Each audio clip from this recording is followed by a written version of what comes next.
Everyone, good morning. কেমন আছো সবাই? আশা করছি সবাই খুব ভালো আছো। আমরাও বেশ ভালো আছি। পিউস লাইফস্টাইলে তোমাদের সবাইকে আরও একবার ওয়েলকাম আমার নতুন ভিডিওতে। আর আজকে সকালের ব্লগটা আমি শুরু করছি একেবারে কিচেন থেকে। তো সকাল সকাল কিন্তু আমি ধৃতাংশুর জন্য এখানে ব্রেকফাস্ট রেডি করে নিয়ে আসছি।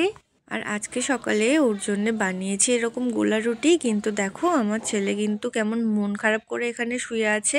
কোনো একটা কারণবশত তার রাগ হয়েছে, যে কারণে এভাবে মন খারাপ করে শুয়ে আছে। সে দেখতে একটুখানি হলেও রাগ কিন্তু তার বিশাল পরিমাণে। আমি তো আমার মতো রান্নাঘরে কাজ করব, আর আমার ছেলে কি করবে? সেখানে গিয়ে খালি জল নিয়ে খেলা করবে। বলো, এই ঠান্ডার ভিতরে যদি জল নিয়ে খেলা করে, ওর শরীর খারাপ হয়ে গেলে তখন কি হবে? ও তো নিজে বুঝবে না।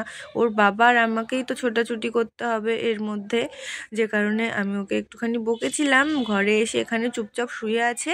তারপরে আমি খাবার নিয়ে এসেছি, তাও চুপচাপ শুয়ে আছে।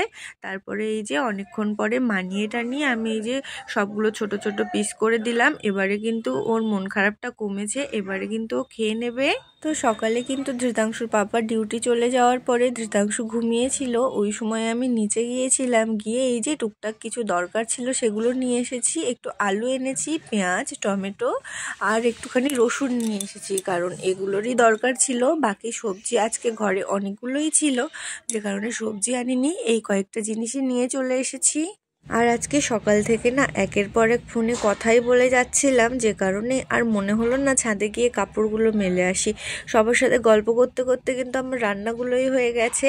তো প্রথমে আমি একটুখানি এখানে কুমড়ো ভাজা করে রেখেছিলাম, কিছুটা কুমড়ো বেজেছিল। এটা তো এমনিই পড়ে পড়ে নষ্ট হবে, যে কারণে ভাজা করে নিলাম, আমার ভালো লাগে বলে।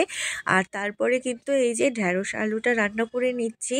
তো ঢ্যাঁড়স আলুটা আমি প্রথমে একটুখানি ভেজে নিয়েছি, তারপরে আধা ভাজা হয়ে গেলে তার মাঝখানে অল্প একটুখানি তেল দিয়ে গোটা জিরে দিয়ে দিয়েছি। তারপরে পেঁয়াজ টমেটোটা দিয়ে ভালোভাবে মশলাটা কষে আসলে তার ভিতরে সমস্ত গুঁড়ো মশলা অ্যাড করে দিয়েছি। অ্যাড করে জল দিয়ে দেব, দিয়ে ঝোল চাপিয়ে কিন্তু রান্নাটা আমার শেষ হয়ে যাবে। আর ওই যে মাছ আনা হয়েছিল না, সেখান থেকে কিন্তু কিছুটা মাছ বেঁচেছিল, যে কারণে আজকে আমি এই ঢ্যাঁড়স আলু দিয়েই রান্না করেছি। আর এই পর্যায়ে দেখো খুব ভালোভাবে কিন্তু ফুটে উঠেছে। এবার আমি গ্যাসটা বন্ধ করে দেব, দিয়ে তারপরে কিন্তু যাব ছাদে। তো মোটামুটি আজকে দুপুরের যে দুটো রান্না সেটা আমার হয়েই গেল। রান্নার ঝামেলাটা আজকে সকাল সকালই মিটে গেছে। তারপরে ছাদে গিয়ে কাপড় টাপড়গুলো মেলে দিলেই শান্তি। তারপরে ঘরে এসে বাদবাকি যে টুকিটাকি কাজগুলো আছে সেগুলো কিন্তু নিমেষেই শেষ করে ফেলতে হবে। আর সোম থেকে শুক্র ধৃতাংশুর পাপা কিন্তু মোটামুটি 7:40-এর মধ্যে ঘর থেকে বেরিয়ে যায়। তো আমি 6টার সময় কিন্তু অ্যালার্ম দিয়ে রাখি, কিন্তু অ্যালার্ম তো অ্যালার্মের মতো বাজতে থাকে। আমি কিন্তু সেই উঠি 6:20-তে। আর কি বলতো, কিছুতেই কিন্তু ঘুম ভাঙতে চায় না। জোর জবরদস্তি করে 6টাতে অ্যালার্ম বাজে, সেখান থেকে 2 মিনিট পর পর ফোন দেখতে থাকি, তারপরে ঠিক 6:20-তে ঘুম থেকে উঠি। তো যাই হোক, তারপর কিন্তু চলে এসেছিলাম ছাদে। ছাদে এসে কিন্তু জামা কাপড় সবগুলো মেলে দিয়েছি। তারপরে একটা অরেঞ্জ কেটে এনেছিলাম, এখানে ধৃতাংশ আর আমি বসে বসে খেয়েও নিচ্ছিলাম। সেখান থেকে একেবারে কিন্তু চলে আসলাম ভাত খাওয়ার সময়ে। এখানে আমি কিন্তু ধৃতাংশুর জন্য খাবার নিয়ে নিয়েছি। আর এর মধ্যে কিন্তু আমার স্নানও হয়ে গেছে, পুজো সব কিছু হয়ে গেছে। তারপরে বসে পড়লাম ধৃতাংশুকে খাওয়ানোর জন্যে। তো আমি একটুখানি কুমড়ো ভাজা নিয়েছি, সেই সাথে মাছ নিয়েছি। কারণ কি বলতো, ঢ্যাঁড়সটাও পছন্দ করে না, আর কুমড়োটা তো এমনিতে অনেক একটা ভালো সবজি, যে কারণে কুমড়োটা মাখিয়ে মাখিয়ে মাছের সাথে করে ওকে খাওয়াবো, যে কারণে কিন্তু আমি এই 2 রকমভাবে নিয়েছি। আর ওর পাপা এখনও তো এসে পৌঁছায়নি, তার মানে আজকে একটুখানি শান্তভাবে খেয়ে নেবে, যে কারণে তো আমি খুবই চেষ্টা করছিলাম তাড়াতাড়ি ওকে খাওয়ানোর জন্যে। আমার কিন্তু বেশ ভালোই হয়, ওর বাবা যতক্ষণ না ঘরে আসবে ততক্ষণের মধ্যে যদি একে খাইয়ে দিতে পারি, তাহলে একটুখানি তাকে শান্তিমতে খাওয়াতে পারবো। আসলে তো কিছুতেই সে খেতে চায় না। আর ওর পাপার কিন্তু ঘরে ফিরতে 2:30 থেকে 3টে বেজেই যায়। তো কি করা যাবে, ডিউটিতে আর অনেকটা দূর যেহেতু যাতায়াত করতে হয়, রাস্তাতে তার অনেকটাই পরিশ্রম হয়ে যায়। তো এই যে ধৃতাংশুর জন্য এখানে একটা চকোপাই নিয়ে এসেছে।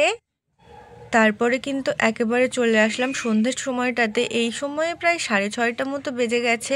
আর ধৃতাংশু দেখো ঘুম থেকে উঠেই আমার পিঠে চড়ে বসেছে আর ঘোড়া চালাচ্ছে, ঘোড়া দৌড় চলছে। আমি হয়েছি ঘোড়া, আর ওই যে ঘোড়ার পিঠে বসেছে, আর আমার কান দুটো ধরে কেমনভাবে চালাচ্ছে তোমরা একবার দেখো। এই রকম করতে থাকে কিন্তু আমার ধৃতাংশু সবসময় আমার সাথে। আর এই যে আমি এখন ভিডিও এডিট করছি না, তো আমার ধৃতাংশু কিন্তু জেগে আছে। এই আওয়াজটা কথাটা শুনে আমার ধৃতাংশু কিন্তু খিলখিল করে একটুখানি হেসে দিল, সেটা তোমরা ভালোভাবে লক্ষ্য করলেই আওয়াজটা পেয়ে যাবে কিন্তু দস্যিটার। তো যাই হোক, সে তো অনেকটা লেট করে সকালে ঘুম থেকে ওঠে, যে কারণে দুপুরে তার একদমই ঘুম আসতে চায় না, অনেক ভুলিয়ে ভালিয়ে তাকে ঘুম পাড়াতে হয়। তো তাকে ঘুম পাড়িয়েছিলাম এই বলে যে বিকালে তাকে ঘুরতে নিয়ে যাব আর তাকে কেক খেতে দেব। আর আমার ছেলেটার যে কথা বলে ঘুম পাড়াবো, ঘুম থেকে উঠে কিন্তু সেটার জন্য খুবই বায়না করতে থাকে। তো আজকে কিন্তু ওকে ঘুম পাড়িয়েছিলাম যে ঘুম থেকে উঠলে পার্কে নিয়ে যাব, তাকে ফুচকা খেতে দেব, কেক খেতে দেব, সেই কথা শুনে কিন্তু সে ঘুমিয়েছিল। তো ঘুম থেকে উঠে তো সে অলরেডি বলাই শুরু করে দিয়েছে। আর আজকে এমনি আমাদের একটু বাইরে যাওয়ার দরকার ছিল, যে কারণে প্রথমেই তো বাইরে বেরিয়ে ধৃতাংশুর জন্য এই যে একটা কেক কিনে দেওয়া হয়েছে, পেস্ট্রি। তো এইগুলো কিন্তু ধৃতাংশু নিচেই পছন্দ করেছে, পছন্দ করে কিন্তু সে একা একাই খাওয়া শুরু করে দিয়েছে। আমাকে ওর বাবাকে তো কিছুতেই হাত দিতে দিচ্ছে না, পাছে বাবা মা একটুখানি করে খেয়ে নেয় সেই ভয়ে। তো আজকে মেনলি বাইরে এসেছিলাম কিছু জুয়েলারি দেখার জন্যে, কারণ আমার একটা ম্যাচিং জুয়েলারির দরকার। আর বেনারসি বা ওই ধরনের শাড়ির সাথে যেমন গোল্ড জুয়েলারি যায়, সেই রকমভাবে শিফন টাইপের শাড়ির সাথে কিন্তু একটু স্টোন ওয়ার্কের ভিতরে কোনো জুয়েলারি পরলে বেশি সুন্দর লাগে, যে কারণে আমি কিন্তু একটু এডি প্লেটের জুয়েলারি দেখতে এসেছিলাম দোকানে। তো এখানেও কিন্তু বেশ কিছু কালেকশান দেখেছি, বেশ কিছু কিন্তু আমার পছন্দও হয়ে গিয়েছিল। তারপরে সেগুলো আমি ম্যাচিং করে পরে পরে দেখেও নিচ্ছিলাম কেমন লাগছিল। আর আমি ইয়াররিংটা চাইছিলাম একটু টপের ভিতরে, কারণ লম্বা দুল পরতে একসময় খুব পছন্দ করতাম, এখন যেন আর পরতে ভালো লাগে না, যে কারণে টপের মধ্যে চাইছিলাম। তো সেটা পেলাম না, আরও কিছু দোকান দেখলাম, দেখে কিন্তু বাড়িতে চলে এসেছি। আর ওখান থেকে বাড়িতে ফিরতে কিন্তু প্রায় 9টা বেজে গিয়েছিল। তো ওই সময় ওর পাপা কিছু ফ্রুট কেটে নিয়েছে, এখানে বসে বসে খাওয়া হচ্ছিল। আর সেই সাথে এই যে একটা বিস্কিট এনেছি, কারণ ঘরে কতগুলো বিস্কুট এনেছে, সবগুলোই কিন্তু রোজ দিন একটা একটা করে প্যাকেট করে শেষ হয়ে গেছে। আর আমি তো বাড়িতে এসে ঝটপট করে রান্নাটা বসিয়ে দিলাম। আর এই যে রান্না করার ফাঁকে কিন্তু আমি আমার খাবার খেয়ে নিচ্ছি। এই যে তিলের লাড্ডু তার বন্ধুরা পাঠিয়েছিল, বেশ সুন্দর খেতে। তো আমি রান্নার ফাঁকে কিন্তু এখানে খেয়েও নিচ্ছিলাম। আর আজকে কিন্তু রাতে একদম সাদামাঠা রান্না করছি, মানে বুঝতেই পারছো 9টা অলরেডি বেজে গেছে, এর ভিতরে আর কি রান্না করা যায়। আমি ঝটপট করে আলুগুলোতে সিটি লাগিয়ে কিন্তু সয়াবিনটা সিদ্ধ করে এখানে সয়াবিন আলুর একটা তরকারি করে নিয়েছি, আর সেই সাথে প্রেশার কুকারে ভাত করে নিয়েছি।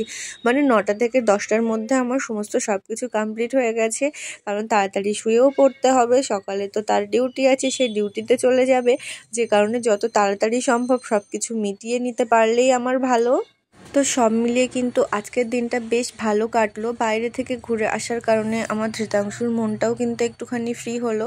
তো যাই হোক, আজকের ভিডিওটা কিন্তু এখানেই শেষ করছি। কেমন লাগলো তোমরা অবশ্যই কমেন্ট করে জানিও। ভালো থেকো সবাই, দেখা হবে নতুন কোনো ভিডিওর সাথে, ততক্ষণ ভালো থেকো, সুস্থ থেকো, সাবধানে থেকো।